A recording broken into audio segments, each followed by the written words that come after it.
Assalamualaikum abang kakak, selamat pagi, berjumpa lagi dengan saya Miss Erlinawati. Oke abang kakak, hari ini kita masih mempelajari tentang manfaat penyajian data dalam kehidupan sehari-hari, tepatnya matematika ya nak. Jadi masih sama manfaat penyajian data dalam kehidupan sehari-hari, namun subtemanya nanti akan berbeda ya. Nah, abang kakak, sebelum kita lanjut ke slide materi berikutnya, alangkah lebih baiknya kita berdoa dulu ya nak. Bismillahirrahmanirrahim. Raditu billahi rabba wa bil islami dina wa bi muhammadin nabiyya wa rasula. Rabbi zidni ilma warzuqni fahma. Artinya, kami ridho Allah sebagai Tuhanku, Islam sebagai agamaku, dan Nabi Muhammad sebagai Nabi dan Rasulku. Ya Allah, tambahkanlah kepadaku ilmu dan berikanlah aku pengertian yang baik. Semoga dengan setelah kita berdoa, apa saja materi yang disampaikan bisa abang kakak pahami dengan baik ya nak. Nah, subtema untuk hari ini yang akan kita pelajari pada materi matematika adalah penyajian data dalam bentuk diagram garis. Oke. Nah, abang kakak sudah belajar tentang penyajian data dalam bentuk diagram batang, diagram gambar.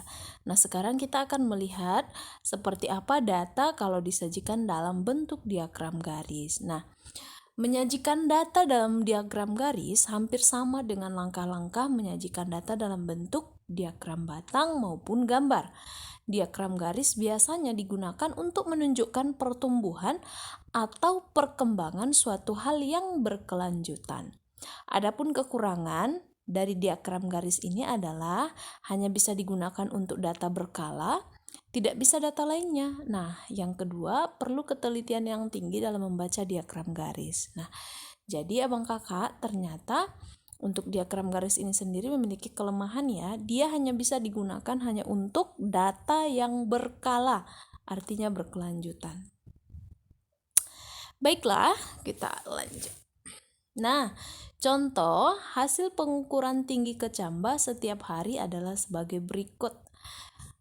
Di sini data yang disediakan dalam bentuk tabel itu adalah pengamatan perkecambahan selama 10 hari, di mana hari pertama tinggi kecambah masih 2 cm, hari kedua 3 cm, hari ketiga 3 cm juga, dan hari keempat 5 cm sampai hari ke-10 17 cm. Nah, pertanyaannya, buatlah data di atas ke dalam bentuk diagram garis. Nah, abang kakak, hal yang pertama yang akan kamu lakukan adalah bentuk atau tentukan dulu di mana letak hari dan tinggi kecambah pada diagram yang akan kamu buat. Nah, di sini untuk garis tegak itu biasanya hari. Nah, di sini pengamatannya cukup 10 hari ya, Nak. Dan kemudian